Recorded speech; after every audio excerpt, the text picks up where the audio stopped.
así como están, vamos a cerrar nuestros ojos, vamos a guardar un momentito de silencio.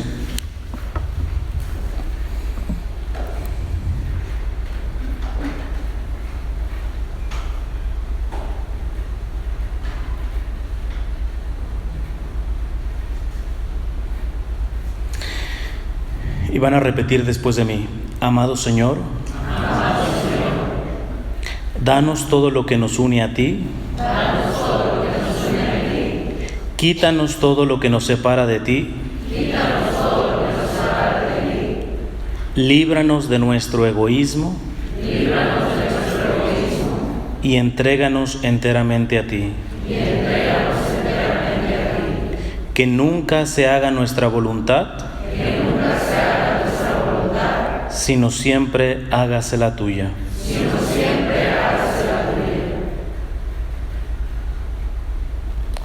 En nombre del Padre, del Hijo y del Espíritu Santo. Amén. Bien, pues presentación. Mi nombre es Cristian, soy misionero seglar o misionero laico.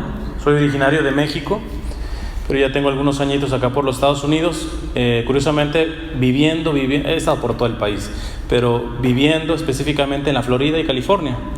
Viví casi en diferentes etapas, pero en conjunto como unos mínimos 5 o 7 años en Miami. Entonces, y también esta es mi tercera etapa en California, en el área de Los Ángeles. Entonces, toda mi familia está en México, así que básicamente pues me ha tocado esta parte de evangelizar en este país.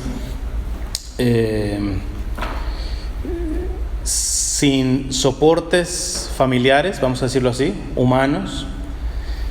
Y cuando me dijeron de lo que les me sugerían de lo que les hablara, pues yo les voy a hablar un poco también de mi experiencia, porque el padre acaba de mencionar de que están a punto de arrancar con las actividades, muy acorde el canto que acaba de cantar, decir que sí, porque creo que es el mejor panorama para poder explicar esta charla que voy a dar. Bueno, dos charlas vamos a partir, pero con mucho realismo, porque en mi perspectiva, si alguien ha visto mi material de evangelización, yo evangelizo también bastante en las redes sociales. He venido desde hace años detectando ciertas cuestiones que no van bien en el mundo, no van bien. Dentro y fuera de la iglesia, no van bien muchas cosas. Y no es alarmismo, tampoco es que me la dé de profeta, aunque muchas ya les ha atinado. Antes me decían fanático, pesimista, etcétera. Pero es que yo les decía, mira, si atrás de ese muro me dicen que hay un animal que tiene 2 patas, 2 alas, un pico y hace cuacuá, yo no necesito un doctorado en Harvard para decir que tienen un pato ahí. Y el problema es que a veces no leemos los signos de los tiempos. Tuvimos un papa tan sabio, bueno, lo seguimos teniendo, pero emérito, Benedicto XVI, que nos hablaba mucho eso de detectar los signos de los tiempos. No para al aspecto de meternos miedo, sino para precisamente generar esperanza y prepararnos.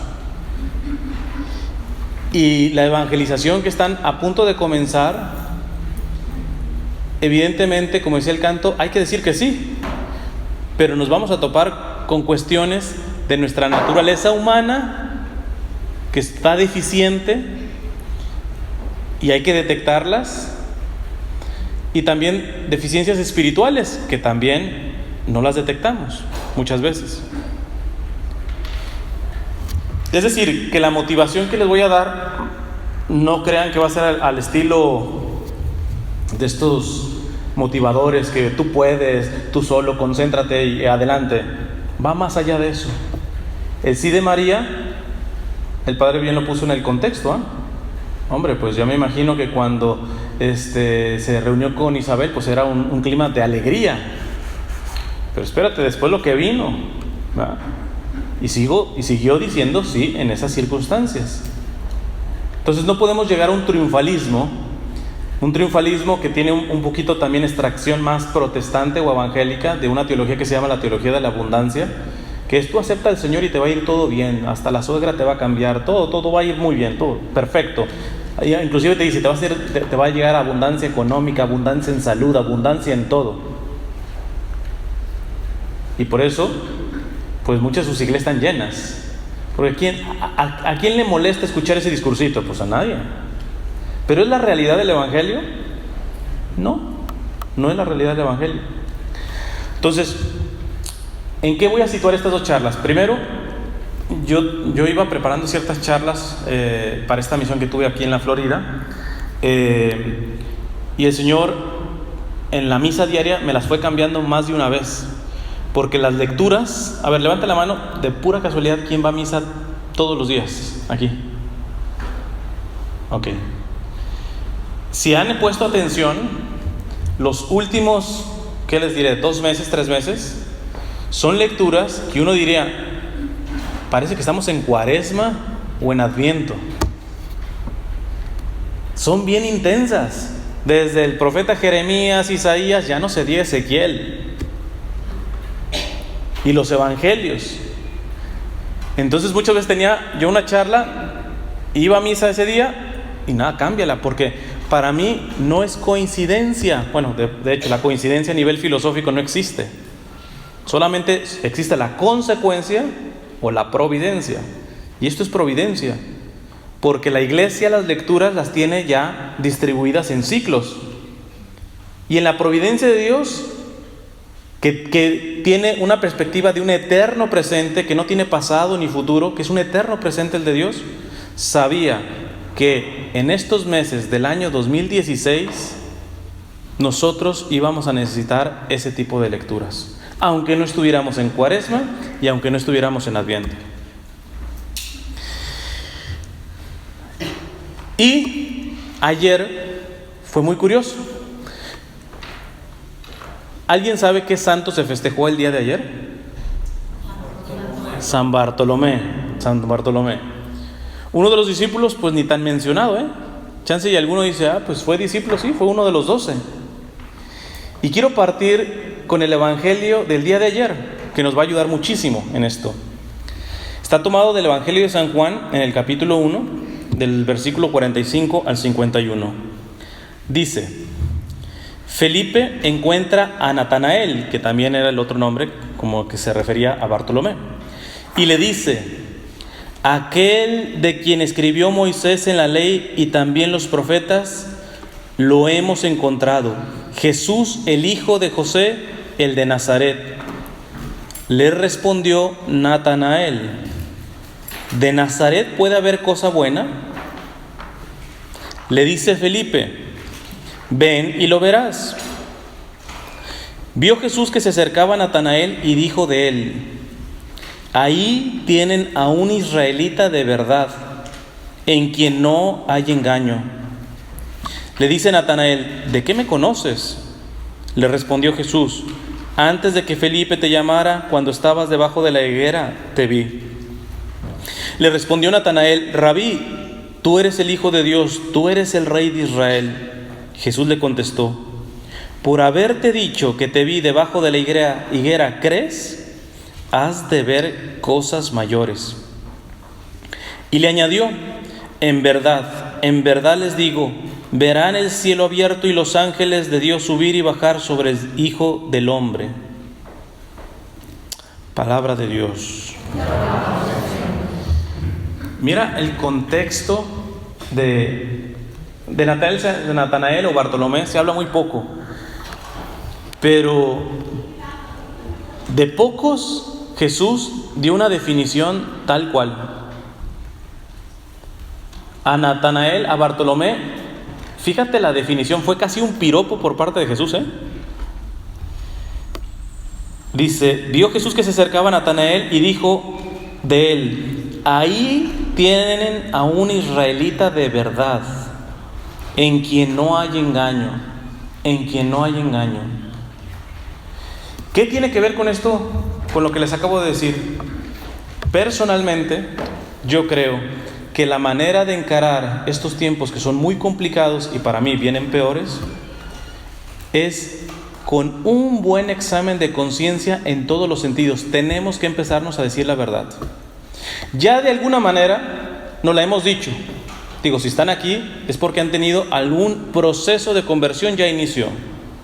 Y ese proceso de conversión, haz memoria, quizá fue en un retiro, pero te lo aseguro que se dio cuando tú te empezaste a decir la verdad. ¿Cuánto he ofendido a mi Señor? Y mi Señor me ofrece su misericordia, no me condena, siempre me ha estado esperando. Posiblemente cuando llegó ese encuentro hasta llorabas por ver una verdad de lo pecador que eres y de lo misericordioso que es Dios. Y esa reacción de decirte la verdad delante de Dios te abrió la puerta a la misericordia de Dios. Hay una cosa que a veces alarma cuando cuento esto, porque suena como si fuera una herejía, como un error doctrinal. Yo les digo, ustedes no necesitan confesarse para que Dios los perdone. ¿Cómo así? Ustedes no necesitan confesarse para que Dios los perdone. ¿Por qué? En el mismo momento que tú estás ofendiendo a Dios, Dios sigue siendo perfectamente amor, perfectamente misericordia. Cuando tú lo estás ofendiendo, cuando estás cometiendo el pecado, Él ya te está perdonando. La confesión lo que hace es abrirte las puertas a ese perdón que ya está dado.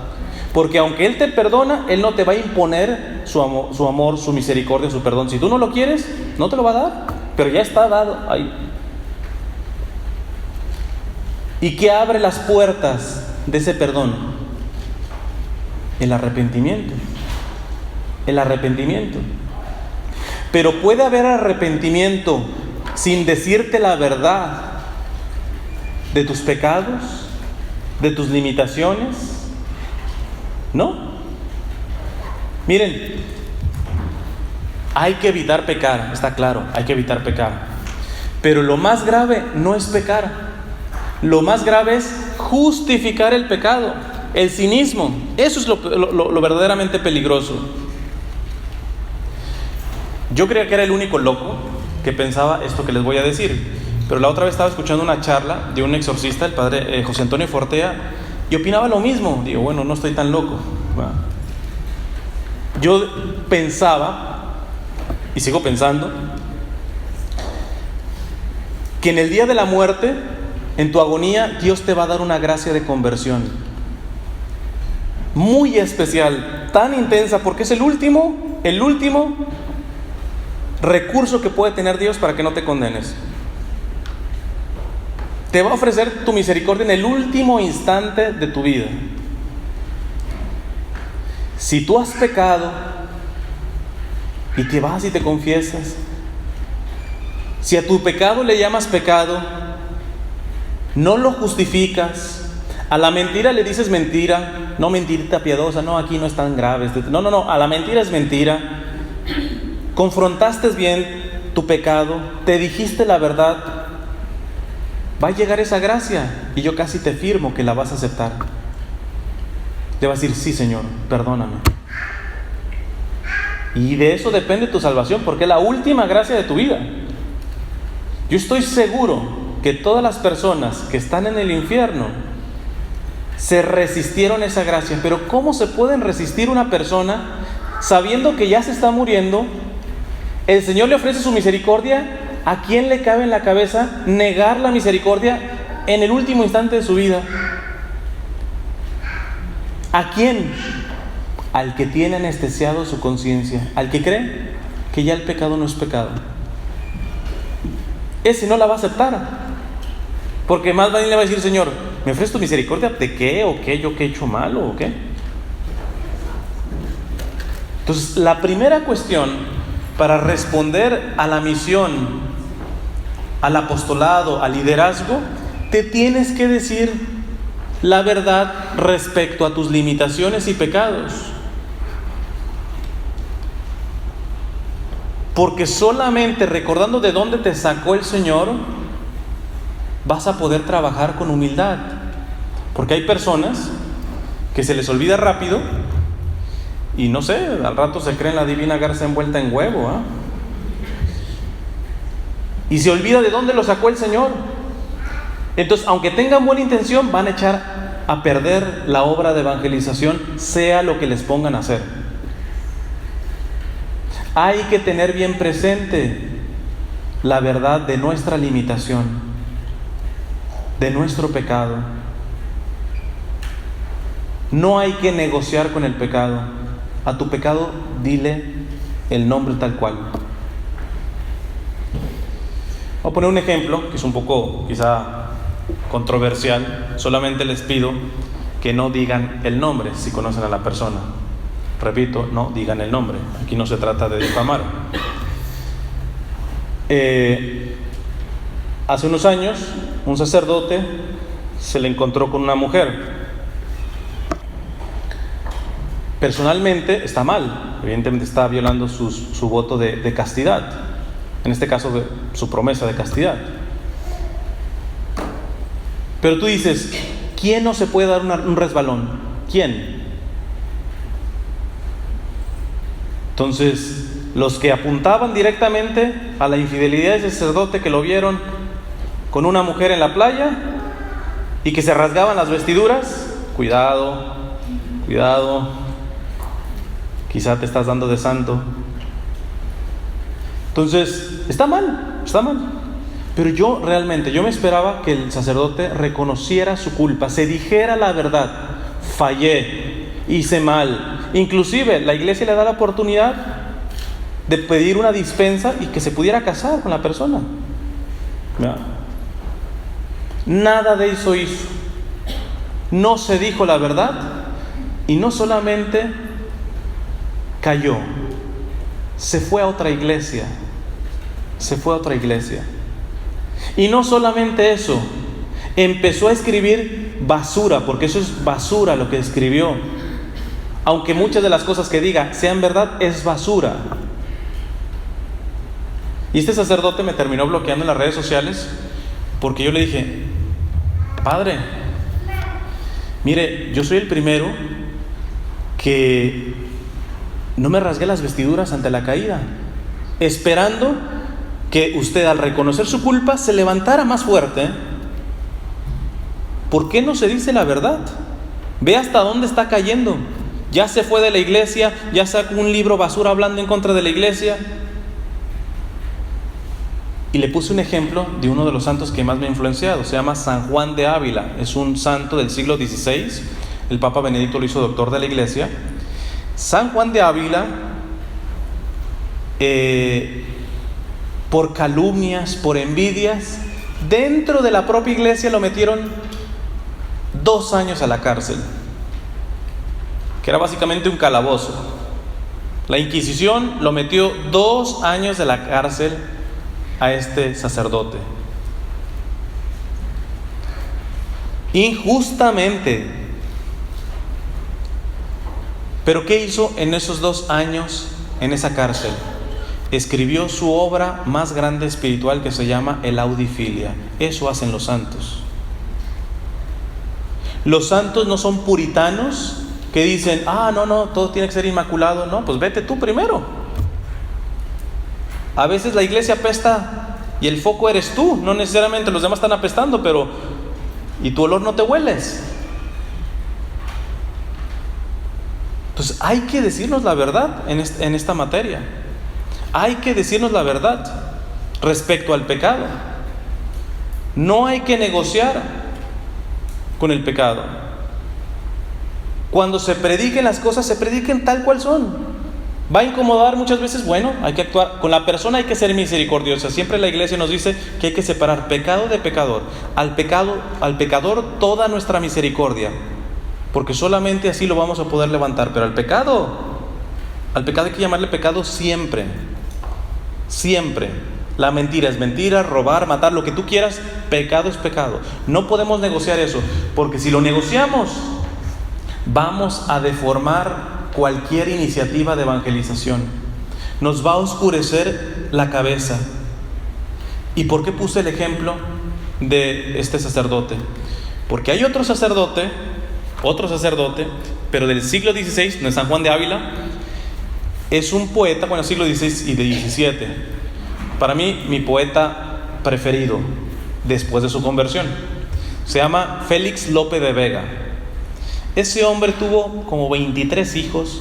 O sea, tenía unas heridas emocionales terribles a nivel de la sexualidad. Con una y con otra se convierte, se hace sacerdote, y aún siendo sacerdote mete la pata y llega a tener hijos. Pero yo digo, 1000 veces prefiero más López de Vega que este otro sacerdote que no voy a decir el nombre. ¿Por qué? Si este otro sacerdote fue con una y aquel con muchas, pero cuando tú lees los escritos de Lope de Vega, tú ves una contrición. Él a su pecado nunca lo justificó. Era una batalla literalmente la que tenía con su propia carne. No empezó a justificar, a buscar los pecados del otro para que los de uno no se noten tanto. No, se dijo la verdad. Y son preciosísimas. Yo les digo, pongan en Google Lope de Vega sonetos sacros o sonetos sagrados y van a ver la preciosura de esos escritos y de un hombre que estaba en lucha contra su carne, peleando contra su carne, batallando, que es una manera, con el canto del Padre, de decir sí. Hay un texto de San Pablo. San Pablo dice en Romanos: hago el mal que no quiero y el bien que quiero no lo puedo hacer. Desdichado de mí, es como si llevara una ley de muerte dentro de mí. ¿Quién me librará de esta ley de muerte? Segurísimo. Si tú le analizas tu vida, ¿a poco no? Cuando tú ves muchas de las faltas que has cometido, tú dices, ¿por qué cometo esto si soy el primero que no quiere cometer esto? ¿Qué pasa en mí que yo meto la pata en donde yo no la quiero meter? Pues es lo mismo de San Pablo, lo mismito de Lope de Vega, lo mismito de este otro sacerdote. Es nuestra humanidad que está frágil, débil. Y agréguenle que ya venimos de familias disfuncionales, abuso físico, sexual y de tantas cosas que venimos cargando, que hay heridas espirituales, hay heridas emocionales, y eso tarde que temprano se revela. Por mucho que tenga las intenciones más santas y más buenas, tú dices, hay como una ley de muerte, pero tienes que empezar a decirte la verdad, ser como Bartolomeo, que no haya engaño. Dite la verdad de tus pecados y dite la verdad de tus fragilidades, que no son las mismas cosas. Muchas de tus fragilidades te van a llevar a pecar, pero muchas de las fragilidades no son pecado. Fíjense, con esto de no decir las cosas claras, ya no le llamamos pecado, le llamamos errores. Eso es equivocado. Mira, error es que 2 más 2 son 5. Ese es un error, pero ¿es un pecado? No. Pero si tú casado te vas con otra mujer, eso no es un error, eso se llama adulterio y es un pecado. No, pero decimos error, ¿verdad? Para que no suene fuerte. Aborto, interrupción del embarazo. No, eso no es interrupción del embarazo, se llama asesinato de un bebé. Entonces hay que empezar a decirnos la verdad, porque si no, nos podrimos nosotros y podriremos a los que tenemos a nuestro alrededor. Tenemos que decirnos la verdad. Tenemos que poner nuestra frente delante de nuestros pecados y delante de nuestra fragilidad. Una vez un amigo sacerdote que tiene un don muy especial de sanación estaba orando por una señora, y la señora pues tenía algunos problemas espirituales, y el padre le dijo: ¿sabes qué? Tú no puedes avanzar en tu vida espiritual hasta que no te digas la verdad respecto a tu mamá. No, padre, pero sí tenemos problemas, pero no, ese es mi problema, etcétera. Además, si usted que sabe, lo que sea. Entonces el padre dice: bueno, si no te gusta la medicina, vete pues. Y se fue enojada la señora. A los 2 meses regresa con mi amigo, con el padre. Y el padre le dice: ¿qué onda? ¿Qué pasó? No, padre, tenías razón. A ver, cuéntame. No, pues la otra vez estaba hablando con mi mamá, y no sé, que una palabra de ella fue como si tocara una parte que no había identificado, que no se había dicho la verdad. Y la mamá picó ahí.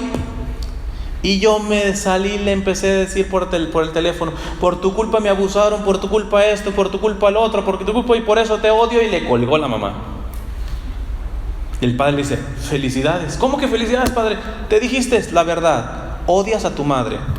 Lo que te negabas a decir, porque no, ¿cómo es posible yo odiar a mi madre? Eso es muy fuerte, pero te tienes que decir la verdad. Tienes que decirte lo que hay. Porque si no, vas a ver en lo que va a terminar esta historia. Tienes que comenzar a decirte la verdad, aunque sea fea, la verdad. Como San Bartolomé, que tenía la verdad, era una persona que no tiene engaño. Que las cosas tendrían que ser mejor, sí, pero eso es lo que hay. Como cuando te levantas, te vas al espejo y dices: pues es lo que hay. Tendría que medir más, tendría que ser más fuerte, yo tendría que tener las pestañas así, pero es lo que hay. Es lo que hay. Eso no fue lo que le hizo cambiar a la señora. Dice: padre, pero lo que me hizo regresar con usted fue que cuando colgué a mi mamá, mi hija estaba atrás y me dijo: qué curioso, mamá, muchas de las cosas que le acabas de decir a mi abuelita yo te las podría decir a ti. Y dice la señora a mi amigo sacerdote: padre, por lo que quiera, le juro que nunca yo he querido hacerle un daño a mi hija, y mucho menos me partió más el alma, mucho menos el saber que le estaba haciendo los mismos daños que mi mamá me hizo a mí, por estar ciega, por no decirme la verdad, por estar cerrada. No me estaba dando cuenta de que yo estaba reproduciendo los daños que me hizo mi madre, se los estaba reproduciendo a mi hija. Hay que decirse la verdad. Esto no trabaja si no nos decimos la verdad. Nos han adelgazado mucho, ya casi, bueno, no sé, espero que esta comunidad sea la excepción. Yo he andado en muchos lugares y yo no entiendo todavía las matemáticas. Mucha gente se levanta a comulgar y pocos se confiesan. A mí no me salen las matemáticas. Yo no puedo ver el interior de la persona, por lo tanto no juzgo. Pero o vivo entre puro santo, que no peca, o vivo entre puro sacrílego, que está comulgando en pecado mortal. Y sabemos que comulgar en pecado mortal es peor que no comulgar. Es mejor no comulgar. Porque dice San Pablo: quien come y bebe el cuerpo y la sangre del Señor sin discernimiento en pecado, come y bebe su propia condenación. Uy, eso es muy fuerte, muy fuerte. No lo digas, se nos va a asustar la gente. Pero nos tenemos que decir la verdad. Por eso estamos como estamos. Por eso el Señor, como esta mujer, no podía avanzar en su vida espiritual, porque pues todavía no se decía la verdad en lo más básico, que es en sus pecados y en su fragilidad.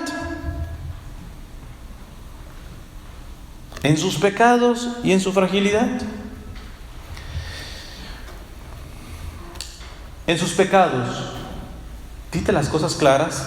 Tienes un sacramento en donde Dios tiene plena, es un mar de misericordia la confesión. Un mar de misericordia.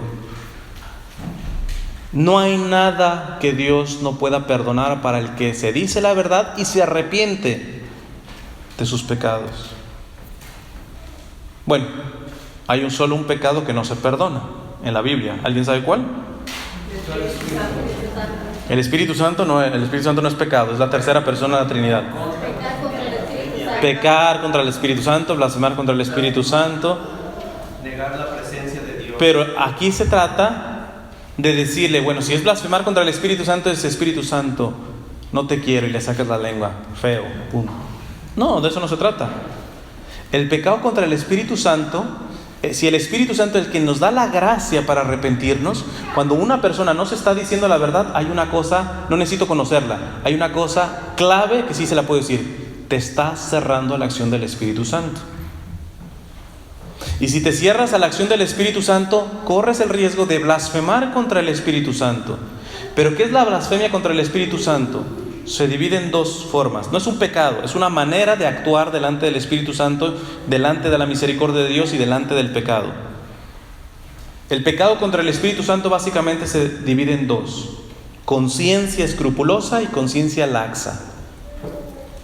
Voy a poner ejemplitos porque todos estos términos son un poquito complicados quizá para más de uno. Conciencia escrupulosa es la persona que dice: no, ya tengo 30 años de pecado, yo de esto no cambio. Acabo de cometer un pecado gravísimo, no sé, imagínense cualquiera, maté a mi mamá, de esto Dios no me perdona. Es decir, se dice la verdad, pero no está en la verdad, que es el siguiente paso para poder vencer el aspecto del pecado. Se dice la verdad: tengo mucho pecado, 30 años, o cometí un pecado gravísimo. Pero se cierra la acción del Espíritu Santo para decirle: hay algo más grande que tus pecados, la misericordia de Dios. El que cree que sus pecados son más grandes que la misericordia de Dios, está pecando contra el Espíritu Santo. ¿Por qué? ¿Porque se arrepentirá? No, ya está desahuciado. Por mucho que la misericordia de Dios está ahí para perdonarlo, no, mis pecados son más grandes que la misericordia de Dios. Disculpen la palabra, eso es una estupidez. Porque si una sola persona, si tú tuvieras desde el primer pecado de Adán y Eva hasta el último ser humano que va a existir, todos esos pecados son como una gota de agua que cae en el mar de la misericordia de Dios. Pero esa gota tiene que caer. El mar no va a la gota. Dios nos ha dado la libertad. Y esa libertad tú tienes que reconocer, decirte la verdad. Porque si no, te cierras al Espíritu Santo y puedes pecar de conciencia escrupulosa, y de ahí, si no sales, vas rumbo a la condenación. La conciencia laxa, la otra forma, es la persona que dice: bueno, pues si Dios es misericordia, pues vamos dándole, ¿verdad? Así yo le peco, etcétera, y todo eso, al fin y al cabo Él me perdona. En ese es un abuso de la misericordia de Dios. Porque si alguno de ustedes, yo voy y le pego, y Él en misericordia me dice, antes de pedirle perdón, me dice: ¿sabes qué? El golpe que me acabas de dar, te lo perdono. Sí, gracias. ¡Pum! Otra vez. ¿Será que entendí el perdón? ¿Será que entendí la misericordia de Dios? No. Cuando el agredido me perdona algo que en principio no me tendría que perdonar, lo mínimo que yo tendría que hacer es hacer todo el esfuerzo para no volverlo a agredir. Por eso la conciencia laxa, fíjate el nombre, laxa. Cuando estás estreñido, agarras un laxante. Y así tienen laxa su conciencia unos que creen en un Dios misericordioso, pero ofenden a ese Dios misericordioso. Tanto que fíjense, si no nos decimos la verdad, esto se va mezclando hasta en la espiritualidad, hasta en la manera de orar. ¿Cuántas veces te podrás haber encontrado alguna persona que dice, no sé, tiene cáncer: Señor, sáname del cáncer, sáname del cáncer? Y el Señor lo sana. Acto seguido, Él ya dice: ok, ahora sí tengo salud para pecar saludablemente. O sea, le pides la salud a Dios y con esa salud vas a ofenderlo. Explícame si no es un descaro eso. Por eso Benedicto XVI decía que en la oración tenemos que pedir solamente cosas dignas de Dios. Cosas dignas de Dios. Y las cosas dignas de Dios es estar primero Él que tú. Entonces tú ves tus pecados: Señor, ayúdame a quitarlos, ayúdame a vencerlos. No porque tenga miedo de irme al infierno, sino porque no te lo mereces tú. Ese es el don del Espíritu Santo que se llama temor de Dios. A veces la gente cree que es tenerle miedo a Dios. No, el temor de Dios es temer a pecar, porque mi pecado es la manera más injusta de pagarle a quien siempre me está amando. Fíjate qué diferente cambia la cosa cuando te empiezas a decir la verdad. Cuando no te dices la verdad, crees que vas caminando en la fe, pero no es cierto. Ahí están encartuzados tus pecados. Tienes que empezar a decirte la verdad sobre tus pecados y después a reconocer la verdad de que Dios siempre está ahí, con misericordia, para poderte levantar, para restaurarte. La confesión no solamente, a mí no me gusta a veces como dicen, en la confesión te lavan de tus pecados, ¿no? O sea, yo me imagino una lavandería, ¿no? En la confesión se limpian más que pecados, se fortalece el espíritu. Quien se confiesa frecuentemente, digo, una vez al mes, por ejemplo, va a ver la diferencia en que poco a poco ya no va a caer en los mismos pecados, se va volviendo fuerte la voluntad. O sea, esto no les vaya a pasar como este cómico, Cantinflas, en una película, le dice un padrecito: ay, Cantinflas, ya no te he visto por la iglesia. Y dice: no, padrecito, pues es que pues no se puede. No, pero es que tampoco te has ido a confesar. Ay, padrecito, es que le ando juntando pecados para que valga la pena. O sea, si tú dices, pues sí, me voy a confesar, pero pues no, ahorita tengo 3, ¿verdad? Como que no, o sea, para que valga, unos 6, unos 10 por ahí más o menos, ¿verdad? Para que diga el padre, pues vaya, ahora sí la confesión tuvo sentido. No, ese no es el juego. No es el juego en este sentido. Y rapidito, para terminar esta primera parte del tema, tus fragilidades.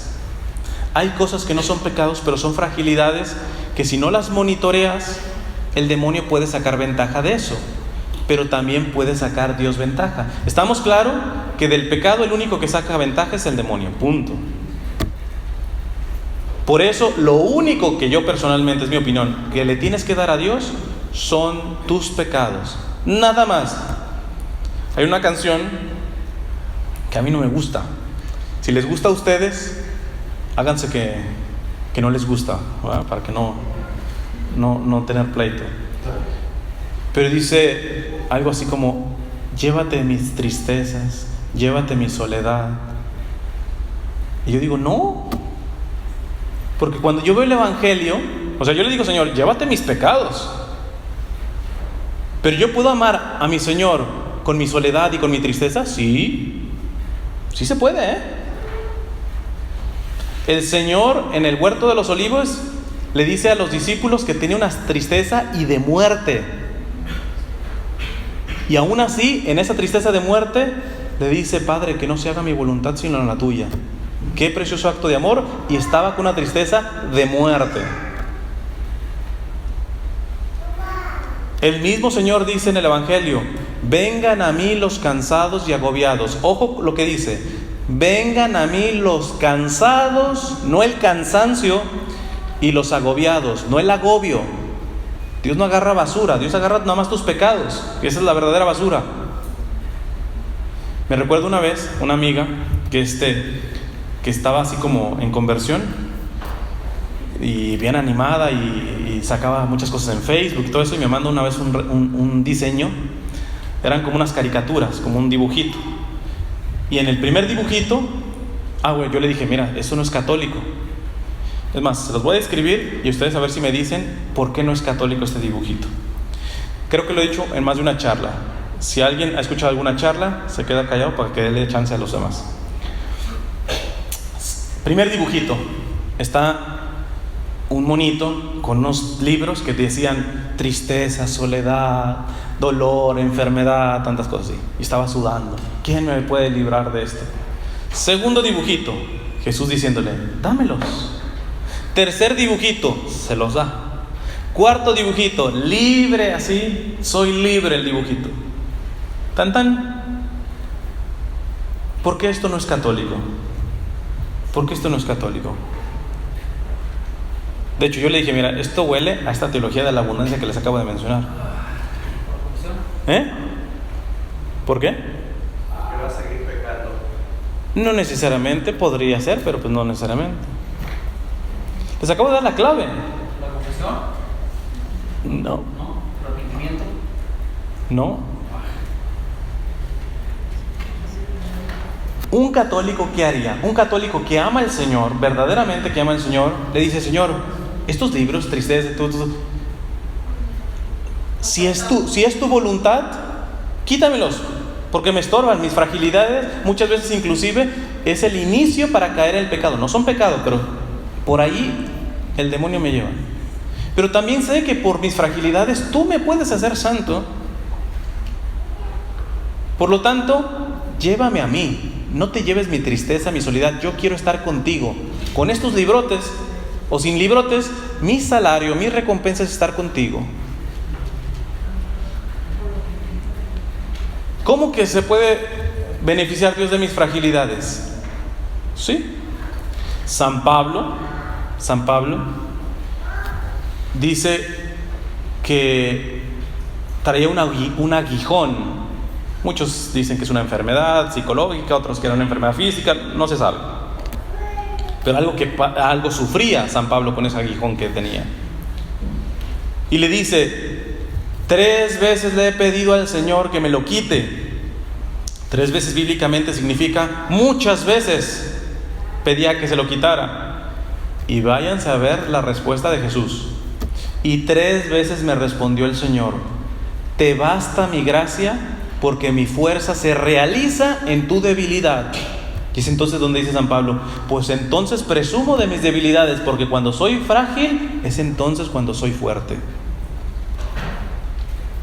¿De qué manera se puede beneficiar Dios con tus fragilidades? De que tengas la virtud, la mamá de todas las virtudes, que es la humildad. La humildad.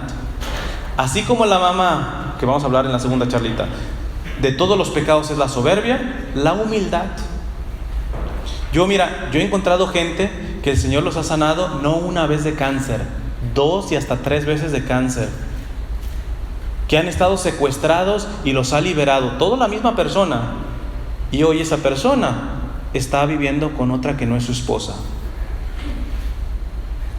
Y yo evidentemente digo: qué corta memoria. O sea, el Señor ha hecho auténticos milagros en tu vida, y quizá porque hizo tan perfecta la obra se te olvidó. Hoy muchos de los ministerios están muy aficionados con la sanación y la liberación. Se necesita sanación y liberación, pero hay que entenderla bien, porque sanación la están entendiendo como que, no sé, tengo una cortada y lo que le pido al Señor es no solamente que me cure, que me sane y hasta me quite la cicatriz. ¿Sabes qué? Yo, si tengo algo que sanar, si me tengo que decir una verdad de mis fragilidades, yo ya le digo: Señor, déjame una marquita, porque sabes que soy bien desmemoriado. A veces no conviene que el Señor o nos sane por completo, o que nos quite todo absolutamente y que quedamos así nuevo de paquete. No sirve.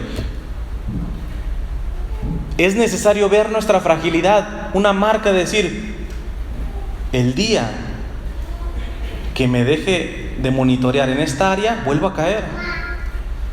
Hay una oración preciosa que hacía San Felipe Neri. San Felipe Neri le decía al Señor: Señor, no desampares a Felipe, o sea, él mismo, no desampares a Felipe, que si lo desamparas, te puede traicionar peor que Judas. ¿Quiénes hacen esas oraciones? Tú, cuando vienes delante del Señor, ¿traes esas oraciones o traes una listota de peticiones? Señor, vengo aquí, déjate, tú ya sabes lo que necesito. Yo te pido por lo que es más importante. Y lo más importante no es que pague la casa, no es que sane del cáncer. Lo más importante es: te pido que no me desampares, porque no quiero ofenderte. Yo he tenido debates con muchas personas, y entre ellos los ateos a veces dicen: pero ustedes católicos se portan bien porque tienen pavor al infierno. Y yo les digo: sí, pero digo qué tipo de pavor.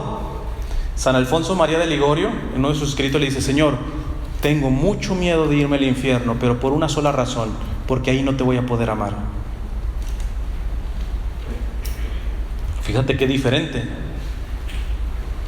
Y quizá más de uno de nosotros dice: no, yo no quiero ir al infierno, pero está pensando: no vaya a ser, ¿y cómo me van a freír en aceite o así a la parrilla? No. Tú dices, y fíjate lo que piensan los santos: Señor, yo no me quiero ir al infierno porque ahí no te puedo amar. Entonces, tengo una fragilidad, Señor. Si es un pecado, está claro que lo tengo que quitar, y por eso voy al sacramento, porque del pecado no sale nada bueno, nada. Pero de mis fragilidades, sí. Señor, yo no sé, soy frágil, soy tendiente a ponerme triste, tengo todavía heridas emocionales. Si quieres, tú sánalas, Señor, Pero si no, yo sé que tú puedes enseñarme a amarme con estas fragilidades, de amarte, con estas fragilidades. Desde mi fragilidad, desde mi debilidad.